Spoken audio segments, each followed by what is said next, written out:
इसके लिए रिस्पॉन्सिबल होते हैं। एनर्जी, फ्रीक्वेंसीज एंड वाइब्रेशन, ये तीनों इस यूनिवर्स की फंडामेंटल कंस्ट्रक्शन का मेन सोर्स हैं। अगर लाइफ में कोई भी लॉ का वायलेशन होता है तब ही सारी की सारी नींव हिल जाती है।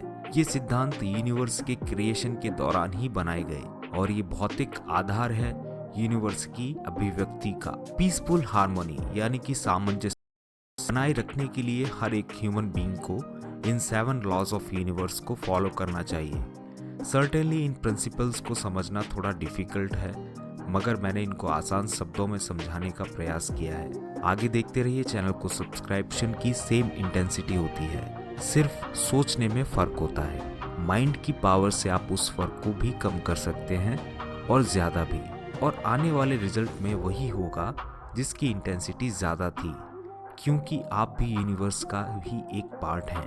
आप वही अट्रैक्ट करते हैं जो कि आप सोच सकते हैं। हम एक बुलावे में रहते हैं कि हम इंडिपेंडेंट हैं, हम एक दूसरे से अलग हैं, जबकि सोर्स एक ही है। सब में सेम कॉस्मिक डीएनए है, मगर सोचने का तरीका अलग है। ये सिर्फ एक भ्रम है कि हम इस दुनिया में एक जैसे नहीं हो सकते। Number 2, the principle of correspondence. As above as below, as below as above means हमारी जीवन में होने वाली घटनाएं और लाइफ का में हमेशा कॉरेस्पॉन्डेंस होता है। लाइफ में एक एटम से लेकर गैलेक्सी तक everyone was created the same way, but reality में कॉन्शियसनेस डिफरेंट हो सकती है ओनली इन सर्टेन डिग्रीज। अपने अंदर झांक कर ही आप यूनिवर्स को देख सकते हैं। सबका सोर्स एक ही है। लाइफ में कभी कम अचीव कर पाते हैं और कभी कुछ लोग बहुत कुछ अचीव कर लेते हैं। अपने आप को इस लॉ से जोड़कर देखिए, आप भी वही हैं। द प्रिंसिपल ऑफ कॉरेस्पॉन्डेंस से आप जान सकते हैं कि अपनी जिंदगी के डिफरेंट प्लेन्स क्या हैं और वो यूनिवर्स से कैसे रिलेट करते हैं और लाइफ कैसे काम करती है। अगर ये जानने की इच्छा है कि लाइफ कैसे चलती है तो अपने आप को जानिए। अगर आप एक भी इंसान को अच्छे से जान गए तो समझ लेना कि आप सबको जान लिया है, क्योंकि हम वही देख सकते हैं या जान सकते हैं जो हमारे आसपास है। अगर हम आसपास अच्छी तरह से ऑब्जर्व करेंगे तो आपको फील होगा कि कॉरेस्पॉन्डेंस एक इम्पॉर्टेंट एग्जिस्ट करता है और हमसे जुड़ा हुआ रहता है। Number 3, the principle of vibration. Nothing rest, everything moves, everything vibrates means ये यूनिवर्स हमेशा मोशन में रहता है, मूव करता है। इसी तरह humans are always in motion and motion generates life. Everything is in motion, everything vibrates. बस फर्क होता है तो वाइब्रेशन की तीव्रता का।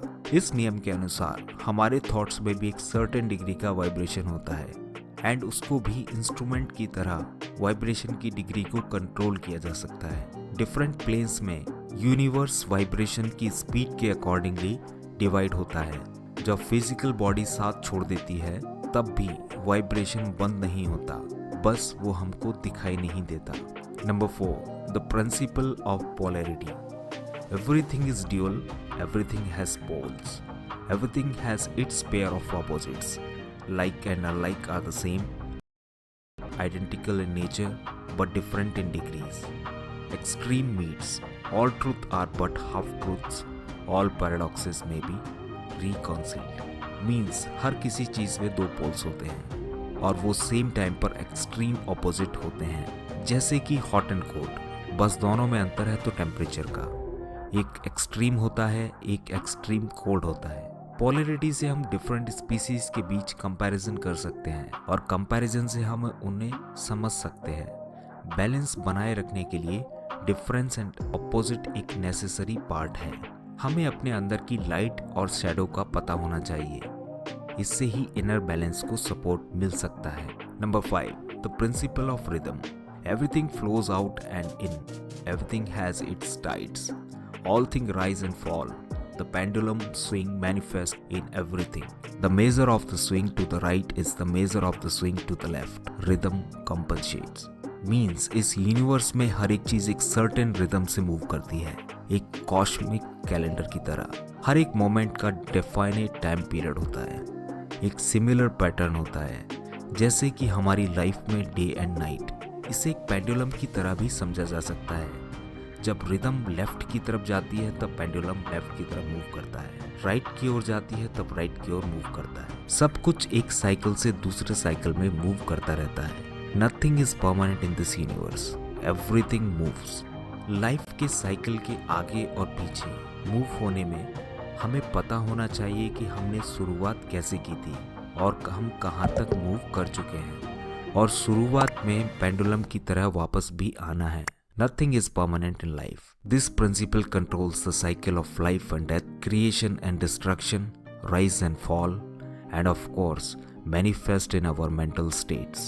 Number 6. The principle of cause and effect. Every cause has its effect. Every effect has its cause. Everything happens according to law. Chance is but a name for law not recognized. There are many planes of causation, but nothing escapes the law. Meaning, हर एक cause का एक effect होता है, हर एक effect का एक cause होता है। हर एक मोमेंट में एक कॉज जनरेट करते हैं, देन इफेक्ट, और ये ऐसे ही चलता रहता है। इस बात स्पेसिफिकली बताई गई है, और वो है कि चांस नाम की कोई चीज नहीं होती है। Everything has its own movement, और दुख और खुशी सिर्फ एक बैक एंड फोर्थ मोशन की तरह है। दुख के बाद खुशी आना निर्धारित है, और जल्दबाजी में इफेक्ट को ढूंढना गलत है, क्योंकि जब तक साइकिल पूरा नहीं होगा you will not get anything. इसीलिए अच्छे काम करना मत छोड़िए। चांस और लक नाम की ये सिर्फ हमने कुछ टर्म्स को बनाया था जिससे कि इस लॉ को अवॉइड कर सकें। The last law, the law of gender. Gender is in everything, everything has its masculine and feminine principle. Gender manifest on planes, means सभी बीइंग में जेंडर होता है। मेल्स एंड फीमेल्स, क्रिएशन के लिए male and female की ज़रूरत होती है, वो लाइफ को जनरेट करते हैं। दोनों ऑपोजिट मिलकर एक नई लाइफ को यूनिवर्स में लेकर आते हैं। बिना जेंडर के इवैल्यूएशन पॉसिबल नहीं है। दोनों जेंडर्स में कोई हायरार्की नहीं होती, दोनों ही बहुत इम्पॉर्टेंट हैं। ये सारे लॉज ह्यूमन बींग्स के लिए बहुत इम्पॉर्टेंट हैं।